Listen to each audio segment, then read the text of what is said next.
Hey, Campbell Corner, time for a Wednesday, a snowy Wednesday. Happy Thanksgiving, Charlotte Helgeson. Happy Thanksgiving to you. Yes, and welcome back to Pioneer Radio. This is our Thanksgiving edition of Campbell Corner. I have a special treat for you. All right. Yeah.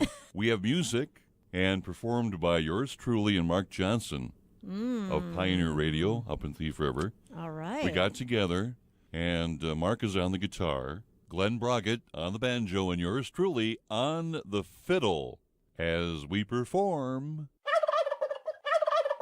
Turkey in the Oven.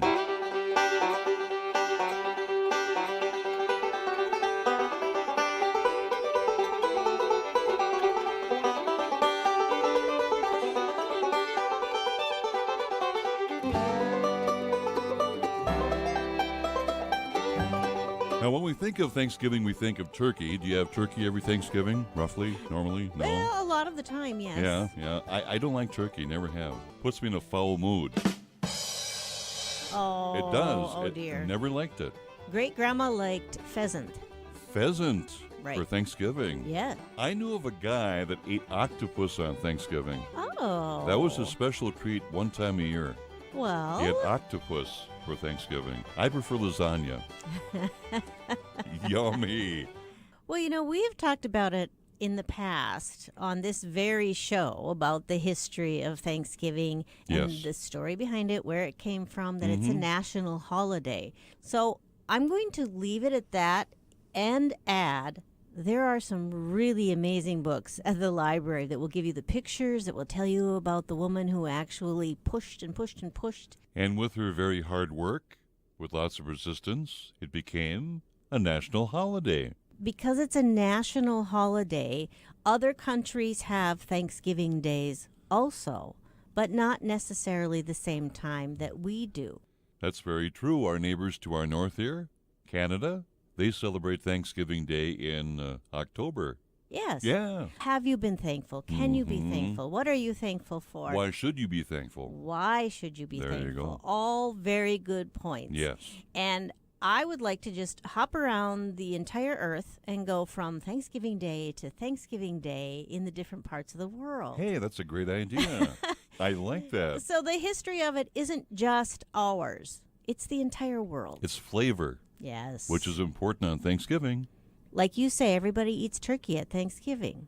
Every home has a different tradition, and it's good to establish that.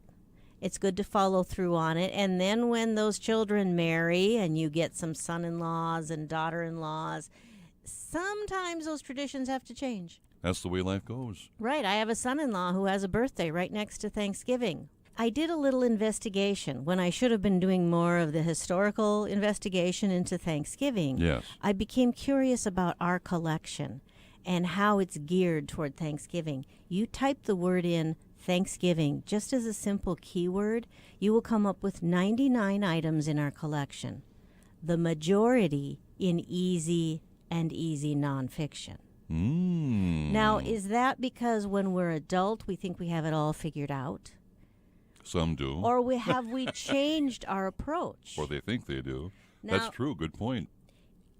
if you type in the word thankful, Oh. then you end up with more adult materials. Okay. Yeah. So I think that shows in my very simple touchstone experiment that we need to teach the children about Thanksgiving. And as we grow older, hopefully then we will become thankful adults. I did try and instill that in my children as they were growing up. And not just one day out of the year. Be thankful every day. As you wake up, be thankful. As you go to bed, be thankful. During your day, be thankful. Being thankful, at least for me, humbles oneself. Yes. And humbling is a good thing in a lot of ways. And I don't mean to be preachy here, but when it comes to attitude and vision and perspective, if you can ground yourself and be a little more humble each day, it gives you a better view of what's going on around you. Right. And there's a trick in it. In being thankful, it could be right inside ourselves and no one ever notices. Mm-hmm. So the third experiment I tried was I typed in giving thanks. And we have Otis Gives Thanks. He's a tractor. Okay, this is a children's book. We have Llama Llama Gives Thanks. We have Sarah Gives Thanks. All children's books again. Very visual, very bright books, very wonderful. Will be read by adults Sure. to children in most cases. One was a board book, so no child can read this on their own.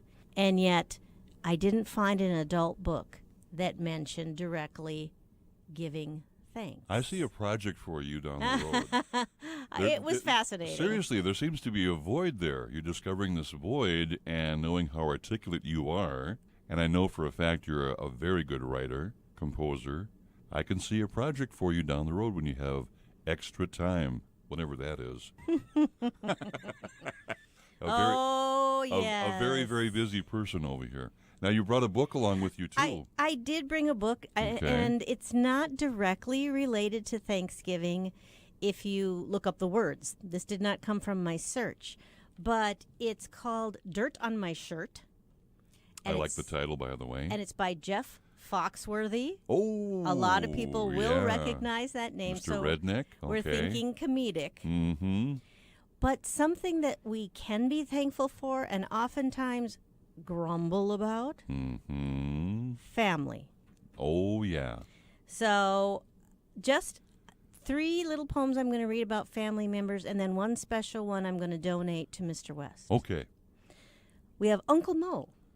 My Uncle Mo has a big mustache. It's bushy as can be. When he stands up straight and tall, he looks just like a tree. Then we have Uncle Keith. My Uncle Keith has great big teeth. He can eat corn really fast. My Grandma Rose has a really big nose. When she sneezes, it's more like a blast. Then we have Uncle Larry. My Uncle Larry is really quite hairy. We giggle each time he passes. We try not to stare, but he looks like a bear wearing shorts and goofy sunglasses. Now, we all have family members that we will snicker with and about during our holiday season. Yes.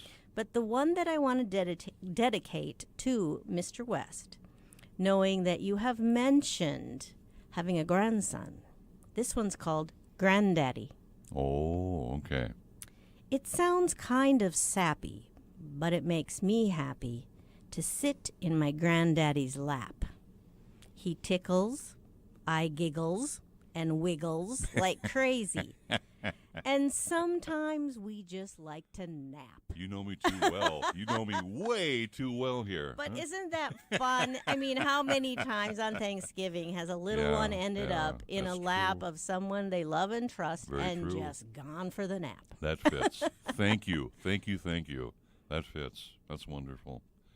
Well, now you're open today, this being Wednesday, but you're closed, let me try now, tomorrow and Friday, Saturday and Sunday. That's right. For a very long holiday weekend. That's right. And reopening Monday morning at 9. Yep. So if someone has something due over that period of time, what happens? But they won't. They won't. It won't be due until Monday. Okay. So whatever's due Thursday, Friday, Saturday, Sunday will be due on Monday. That's right. If it was checked out 2 weeks from tomorrow, it will be due Monday. Got it. You're shifting time. And we are open until 8 o'clock tonight. Oh, you are? So you can dash in and get the materials you need to last the long weekend. All right. Very good. Well, thank you for sharing.